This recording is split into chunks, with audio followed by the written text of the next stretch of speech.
All right. Thanks so much for joining us for this Wednesday workshop, Accessibility and Learning Experience Design. We're super excited that you're here and that we get to join in this dialogue today. Our focus is on accessibility and learning experience design, and we're excited to dig in together. We are faculty from two programs at Michigan State University, the Master of Arts in Learning Experience Design and the Master of Arts in Educational Technology. I'm Candace Robertson, and I'm the Assistant Director of Student Experience and Outreach for both programs. Hi, everybody. My name is Brittany Dillman. My pronouns are she, her, and I oversee our graduate certificate programs, and each of the master's programs that we are running has 3 grad certs. 2 of our colleagues who are most esteemed and lovely humans are not here to join us this evening. Heather Williamson is our academic program coordinator and our admissions guru, and Liz Bolts is our director. And now we have some materials for you. So Brittany is going to share 2 links. One where you can make a copy of a participant notebook and open it in Google Drive if you prefer to access it that way. And then the other is the other link allows you to download that to your device and open it in your preferred program of choice. So there's 2 options. They're the same thing, but it just gives you some flexibility in how you access that content. So we'll give you a moment to set that up on your device. And while you're doing that, I'll just tell you, as we know in the world of accessibility, the more you know, sometimes the more complex your decisions get. So when we were designing this for an accessible conversation, we were looking at some engagement technologies, and we're really in the flow of looking at accessibility statements on technologies and things like that.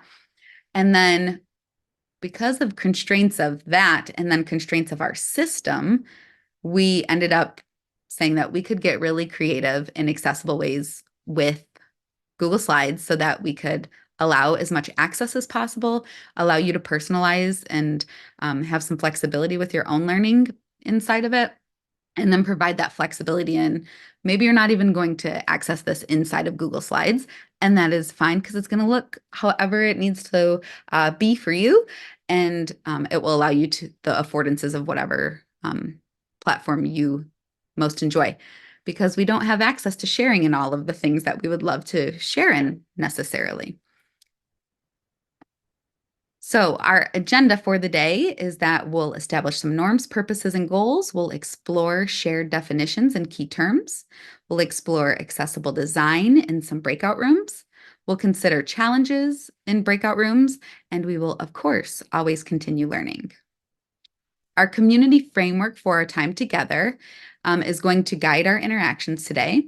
So the first is that we, of course, believe that accessibility matters, and that's why we're here today. We're all co-learners, and this is part of a much bigger journey. So we know that we're only going to be able to scratch at the surface, and we're going to have to move quickly on some things, but there will be a lot of resources shared so that you can explore on your own, and we'll have the opportunity to leave the session with your participant notebook so that it can continue to guide your practice. So please ask questions and share resources in the chat at any time, especially if you feel more comfortable in sharing in the chat. This is a time for us all to connect. And as we're connecting, we're going to remember to move up and share those questions and insights when we have them. And then we're going to move back and make sure that everyone has the opportunity to share. We're all acknowledge that we're bringing our individual expertise to this time together today. And then if you have any other norms that you would like us to add, please feel free to share those in the chat or in the Q&A.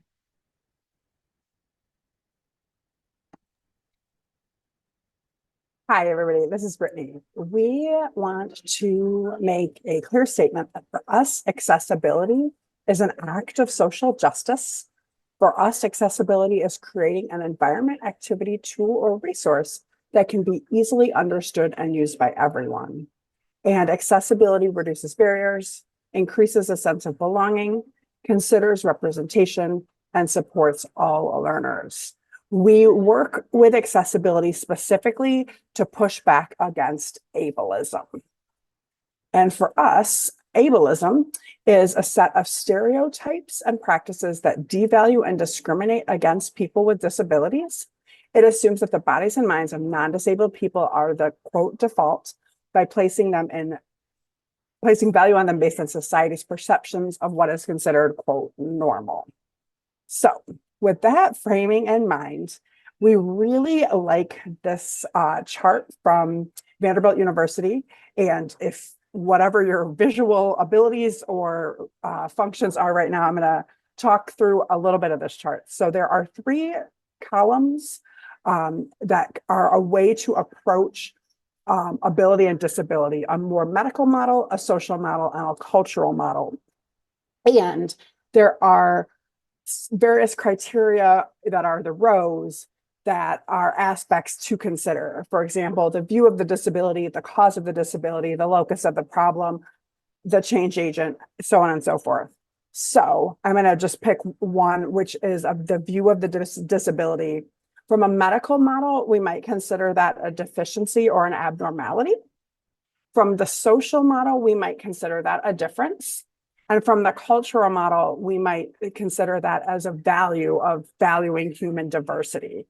And there are reasons that all of these are the way they are, and we want to make sure that we aren't discrediting the medical model. There are times that our physicians need to have a particular stance, but we as learning experience designers want to be working toward the social and cultural models so that we can value that diverse group of humans that we are wanting to. So wherever you are in your beliefs, we are all here together to help each other out and continue to learn.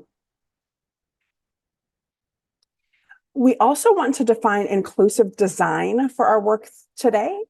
Inclusive design is design that considers the full range of human diversity with respect to ability, language, culture, gender, age, and other forms of human difference. So that's really important that's a broad reason that we're doing this type of work.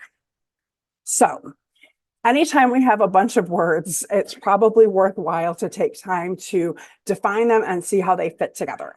So what we would like to give you a chance to do on slide 9 in your participant notebook is take the mapped or take the words that we've given you. They're on little, what we kind of hope is like Post-it looking yellow stickies, and move them around. It might be something that is worth defining for yourself. That might be a good way to do it. Or if you want to map things out to see how they fit together for you. If you want to use the connectors, they're the little white lines, you may. For those of you who have used connectors in Google Suites before, they can be really finicky. And so it also is perfectly fine to completely avoid using those. And so we'll give you a couple minutes in your participant notebook to just play around with that to see what that brings up for you. Okay. This is the map that we put together for us. If yours looks nothing like this, that is beautiful and wonderful. I am sure that if we approach this again, we would make a completely different design, but our social justice is the overarching theme, which for the work that we're doing right now is breaking into frameworks and inclusion. Again, there are many, many other things that social justice breaks into. So those are just the 2. And okay, yay, Ellie's back with us. And then from the inclusion side, a branch down is inclusive design.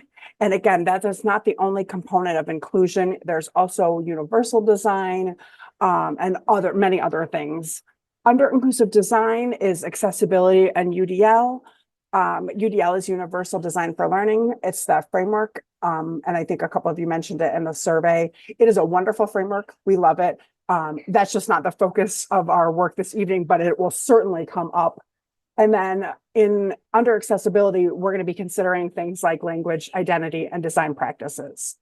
We also wanted to map this back on to the frameworks that we addressed in our last Wednesday workshop. If you were not here for that or don't remember, it's totally fine. There is no test at the end of this. But if we refer to the integrative design framework, The type of work we're going to do this evening for big picture stuff would map onto their systems thinking, and the detailed work would map onto their programmatic strategy. If we relied on the liberatory design framework, we would consider this hour together an equity pause. And their notion of identity and power maps onto big picture stuff that we'll work on tonight. And their context and partnership is more detailed. And then if we were using the equity meets design framework, this whole evening, day, whatever, that is not important. This whole time together is radical inclusion, and we'll focus on starting with ourselves, seeding power, and making the invisible visible.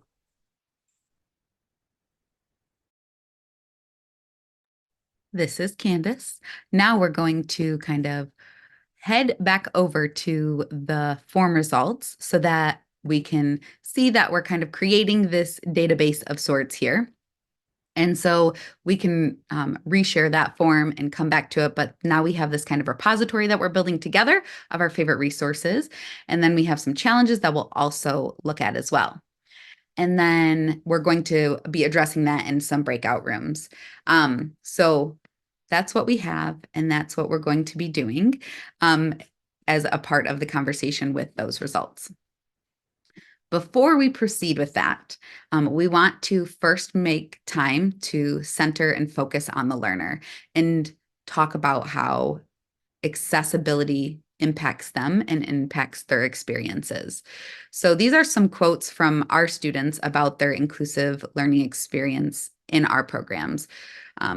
Once you know how intentional it can be, it's jarring and disorienting to experience it another way. So we think about the design and really intentional design being done for accessibility purposes. Think about what happens when all of that goes away when they take a course for us outside of our program.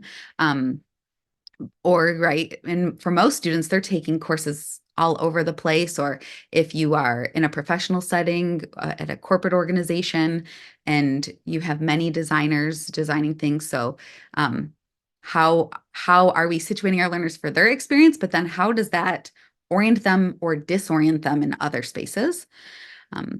Someone commented that they really enjoyed the structure of the course and having consistent schedules and deadlines.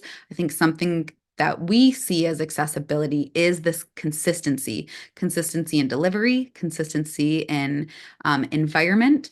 And our learners have noticed that and that positive impact. And that also connects to the course was very easy to follow. D2L was very structured and clear. So that organizational component of accessibility. So we're really thinking about accessibility from the learning space, whether that be a physical space or in a digital space, and then those learning activities as well, and the technologies as well. And this is Brittany. I just want to jump in to say, rarely do we have people say the accessibility in this course was really good. Like students typically don't name that, but it's the components that they interact with. So you could be doing the most amazing accessibility work and you may not get that feedback from students, but that doesn't mean you're not doing a fantastic job with it. Yeah. And sometimes, right, the better the work is, the more invisible it is. And that's what we love to talk about. Like people don't notice it because it's just so good, right? And like that's really exciting. But you're also kind of waiting for that feedback sometimes, like, did it pay off? Um, and then what we're going to do now is we're going to start this exploration. We've got these key terms, we've got some resources, we're thinking about our learners. And so now we're going to venture into some breakout rooms where Brittany was mentioning kind of this, the detailed thinking of accessibility and then the big picture. So the details are those fundamentals, the standards and practices, the workflow, like how do we do this work? The big picture, more so, we're going to think about identity, language, and design. And so we know that the details and big picture both, right, intersect. And you have to do both. You can't just do one. So we're going to give you a moment to think about which one of those groups you would like to join. And then what we're going to do is you will choose a breakout room, the detail room or the big picture.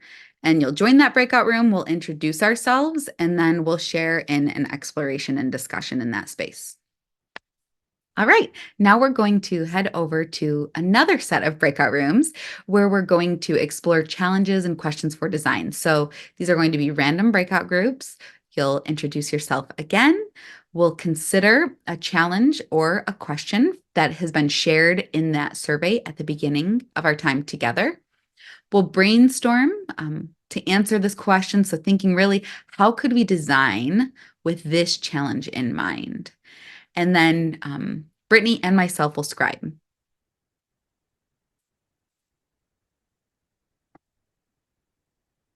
Now we want you to take a moment to consider any lingering questions that you might have. So over in your participant notebook, feel free to um, enter some questions that you need to take from this space back to your practice or to connect with us over.